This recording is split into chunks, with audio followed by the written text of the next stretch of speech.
All right. Good morning. Good morning. Good morning. Happy Memorial Day. Welcome to the Daily Huddle. Thank you for being here. And I had a question for Dr. Gupta. But you're thinking about sparing her, right? No, I lost my way in my question. But let me just make this. Let me ask Dr. Gupta something. Do you know what a healthy sleep? Do you know what a healthy sleep is not only good for during the day? Is that a joke, Giovanni? Or a serious question? I'm trying. Both. This is terrible. Let me tell you what a healthy sleep is good for during a long day. Shortening a work day.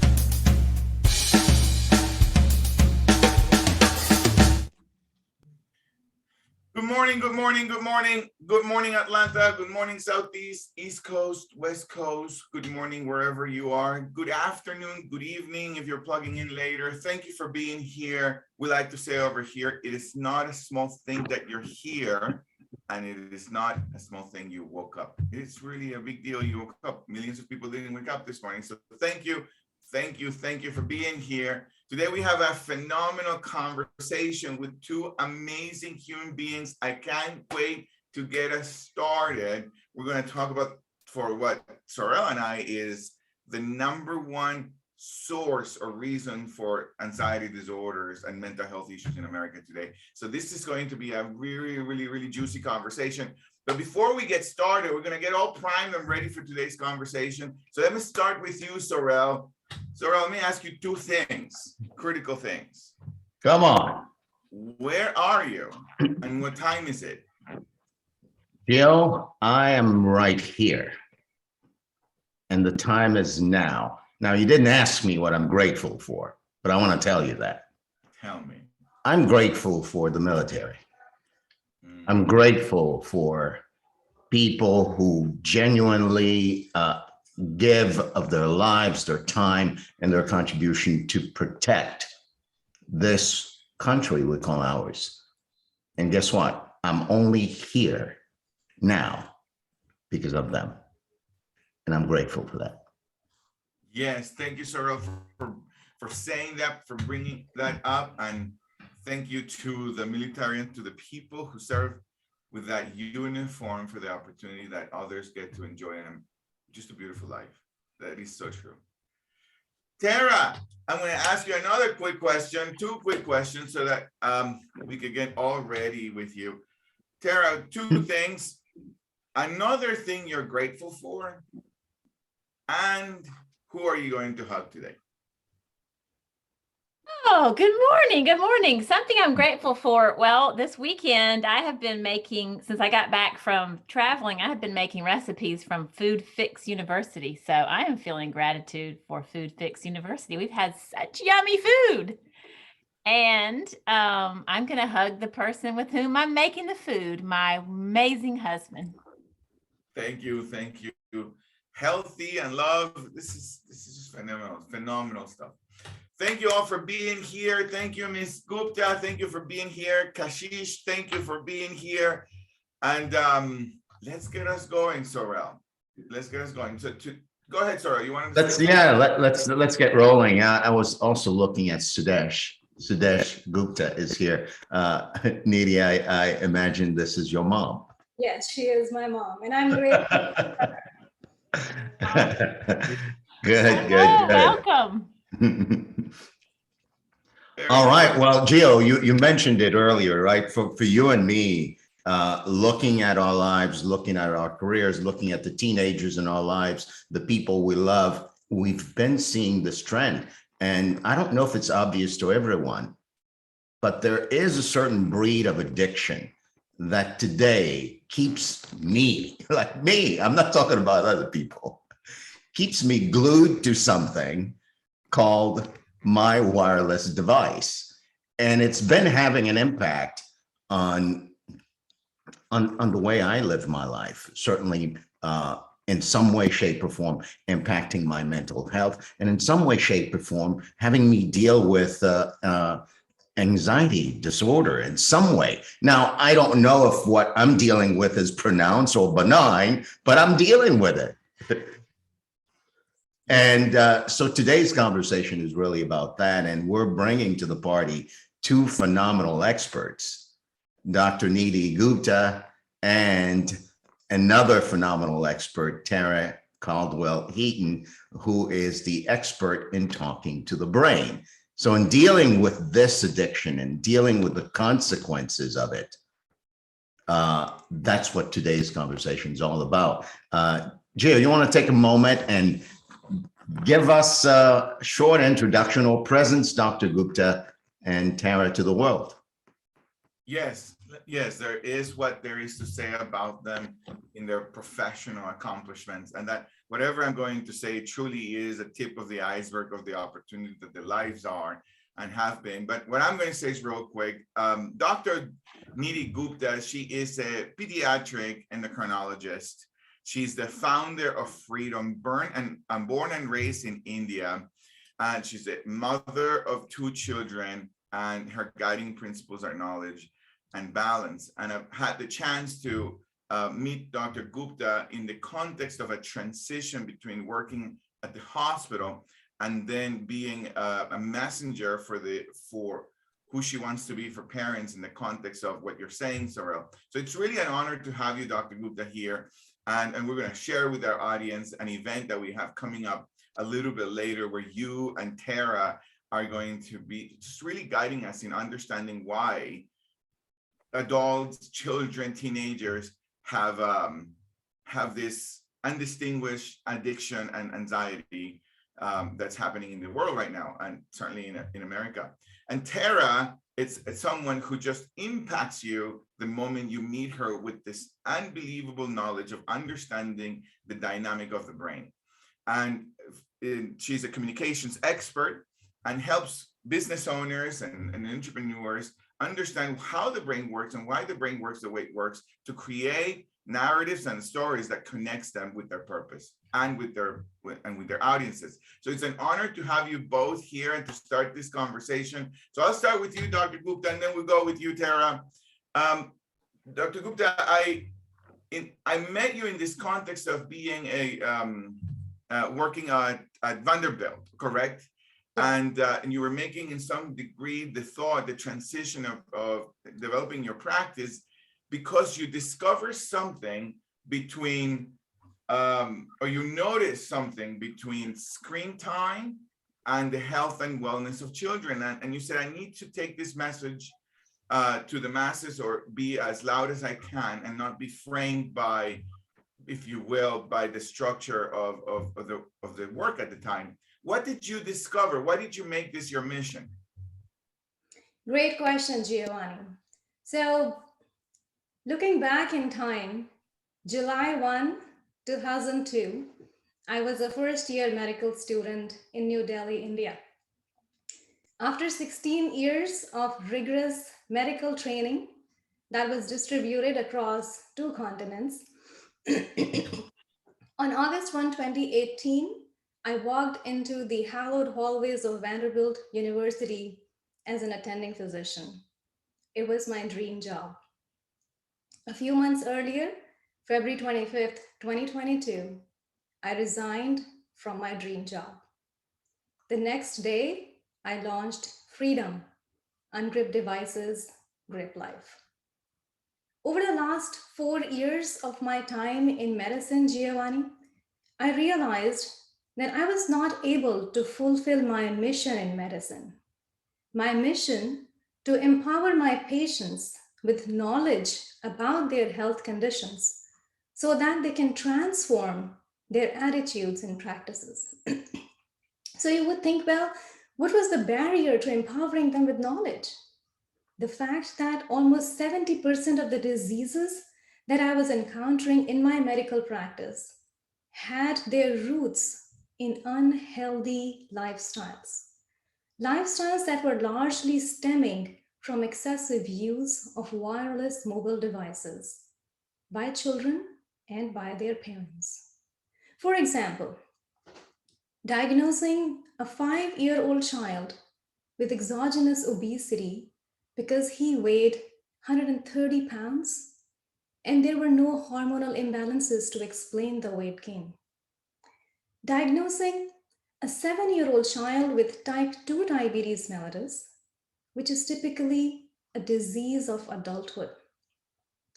Explaining to an 11-year-old young boy that his type 1 diabetes is uncontrolled because he's up all night watching YouTube and TikTok videos, during which time he's snacking subconsciously and not taking insulin for those snacks because his parents aren't around to supervise him in the middle of the night.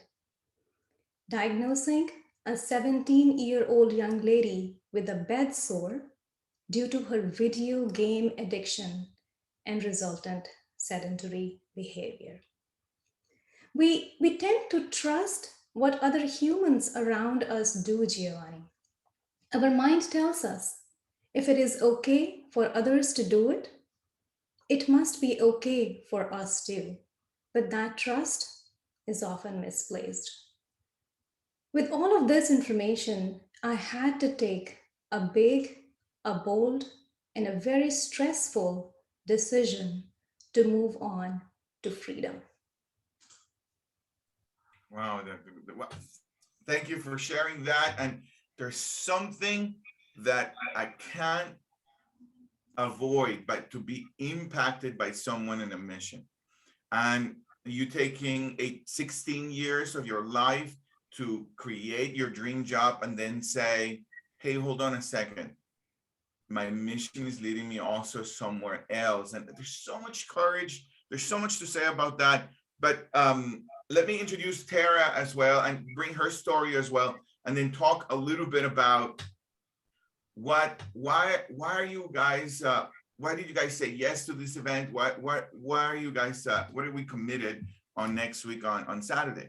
So Tara, it's so great to be with you. And the moment Saurel and I met you and you came to the Daily Huddle, for the half an hour of the Daily Huddle, I was completely hooked with what you were creating for all of us in the context of communication and the way the brain works. What have you discovered, Tara, that that screen time that our devices, how have you discovered that impacts the way, the mechanics of our brain, if you will? And now I'm saying it wrong because I don't know what I'm talking about, right? But how, the mechanics of our brain and why that it diminishes productivity, why it diminishes our ability to be in relationships. Everything that's important to us now is threatened, if you will. Right. Absolutely. Well, I think I'll take you back just a step or two and then share with you what I have discovered and why I'm so passionate about this topic. I never would have studied the brain had it not been for my daughter who suffered a virus and a brain injury. That sparked my study of the brain. Well, interestingly, as years have gone by, her brain has continued to be damaged, so much so that it is a very clear, simple experience and example of how all of our brains work. So we love dopamine and serotonin. Those are feel-good hormones. You've probably heard of SSRIs, which are the #1 growing. SSRIs that's a depression medicine. It's selective serotonin reuptake inhibitor is what it stands for. But millions and millions of people take SSRIs to hold on to the serotonin as long as they can in their body. It fights depression, quite specifically. Well, so we're not necessarily craving a cell phone or a computer hit. We're doing two things when we cannot seem to walk away from our mobile devices. One is we're after that craving of dopamine and serotonin. And that screen is the easiest way to get it. The dopamine is that need for It's that anticipation. It's that when you're in a video game or you go to your social media and you hope to get those good likes, and then you open up your Facebook and someone sends you a beautiful message about how much they loved what you wrote. That's serotonin. That's an easy way to get it right from that screen. Well, dopamine and serotonin are highly addictive, and they also leave our brain very, very quickly. We can't hold on to them like some other neurotransmitters, which are called neuropeptides that makes them also hormones, which Dr. Gupta has devoted her life study to.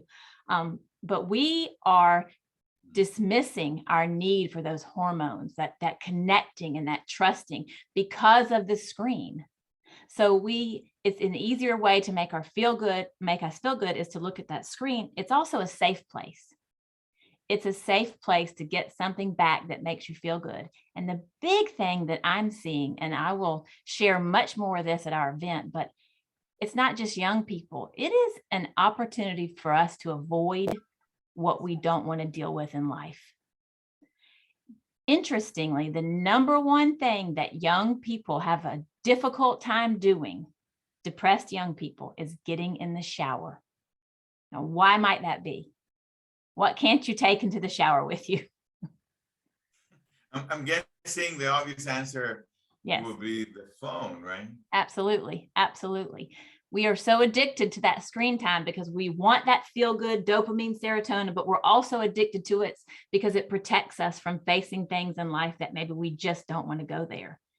And what's scary for our young people, Gio, is we're not even giving them a chance to learn to deal with life, to have in-person social relationships. We're not giving them a chance to learn to deal with hard times by facing them, with sitting with our pain, to let pain in so that we can set it free. We're not even setting them up for that.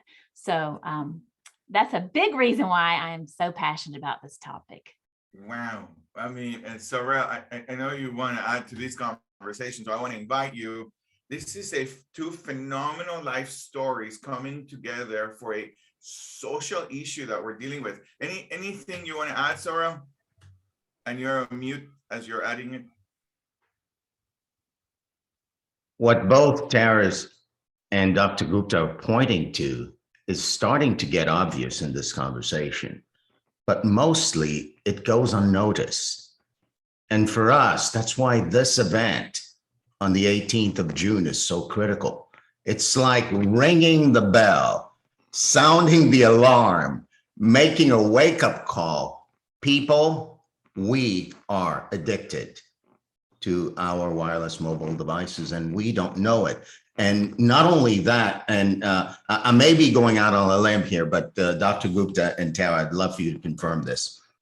It seems as if the manufacturers of wireless mobile devices and the developers of applications that run on them actually know intimately about the working of the brain and build the devices and build the apps to take advantage of that. Is that the case? I may be completely wrong.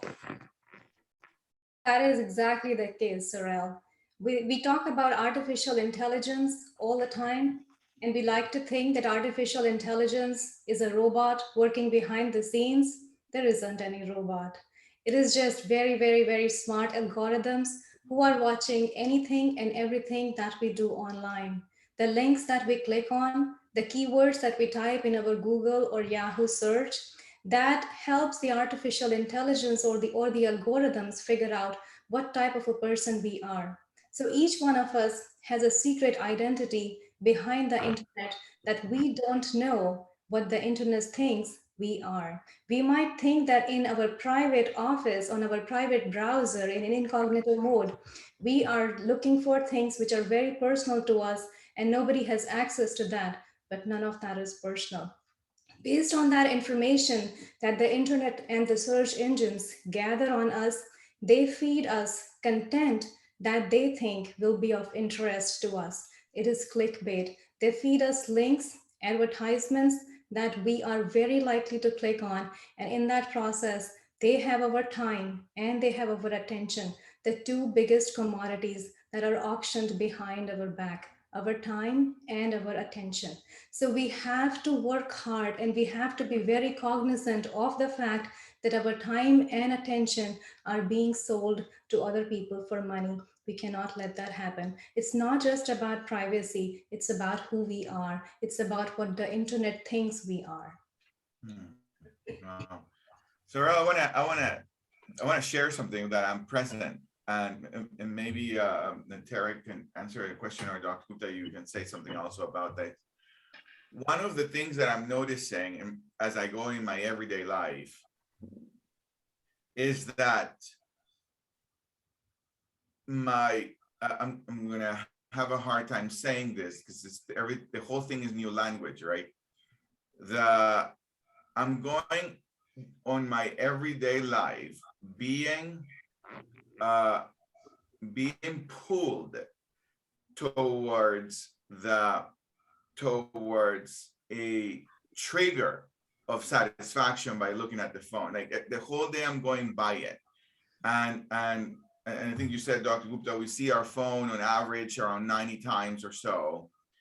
And then I get my satisfaction from looking at the device, and it's like unconsciously the satisfaction that life can bring to me is no longer available, like relationships, like doing what I love, like a great conversation with another human being.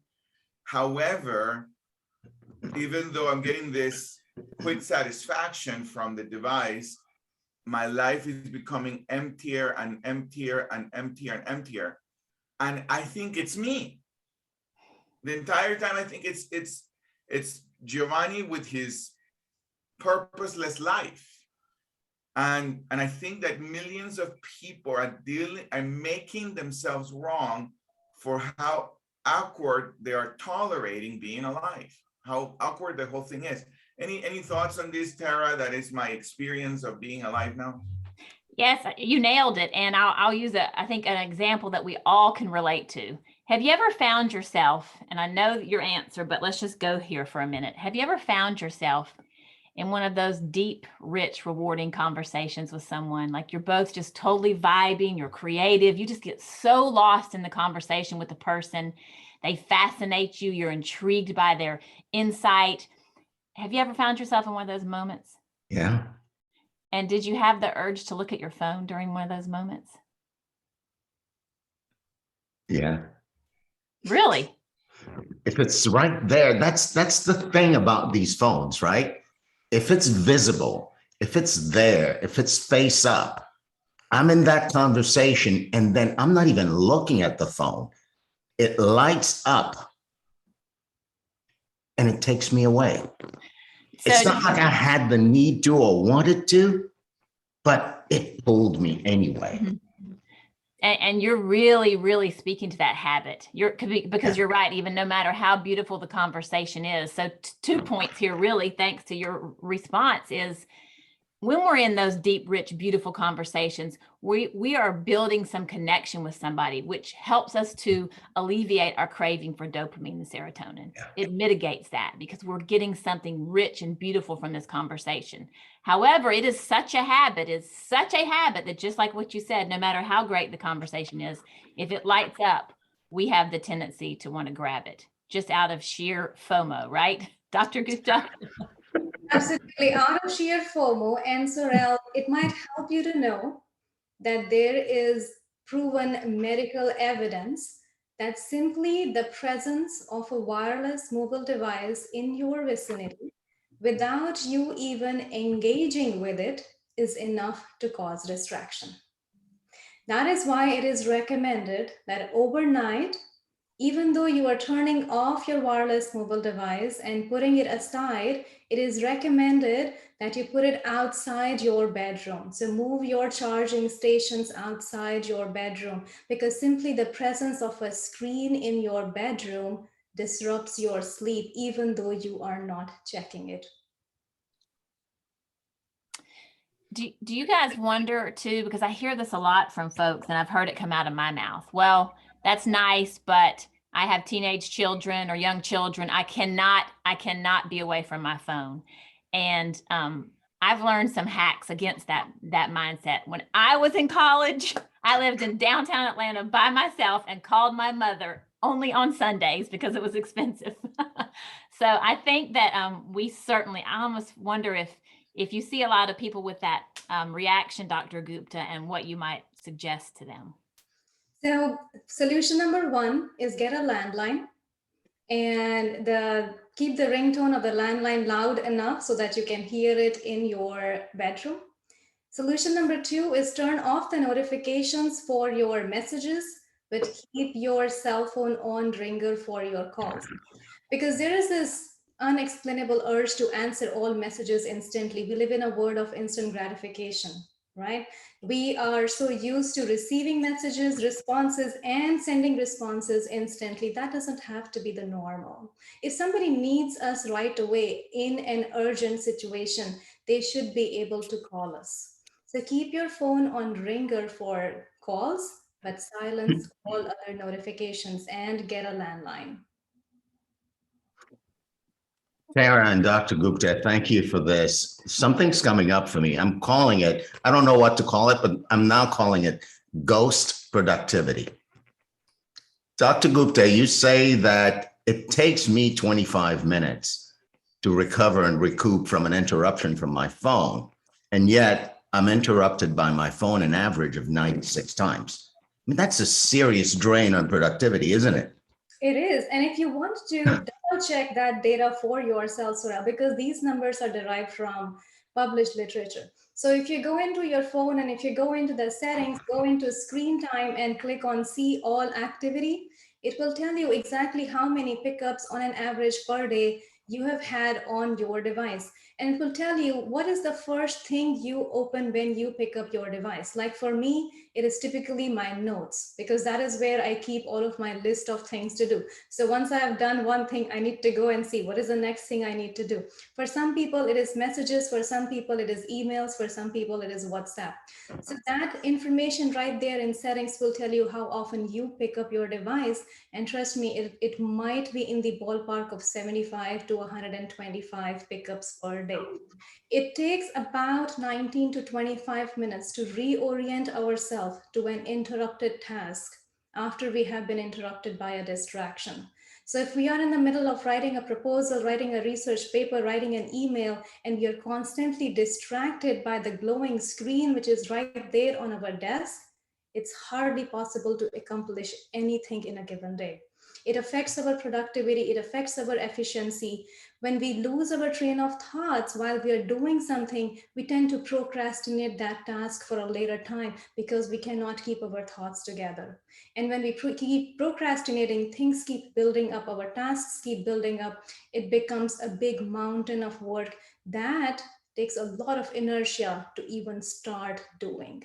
So it's best to keep your devices in your desk drawer for at least 15 to 20-minute interval at a time.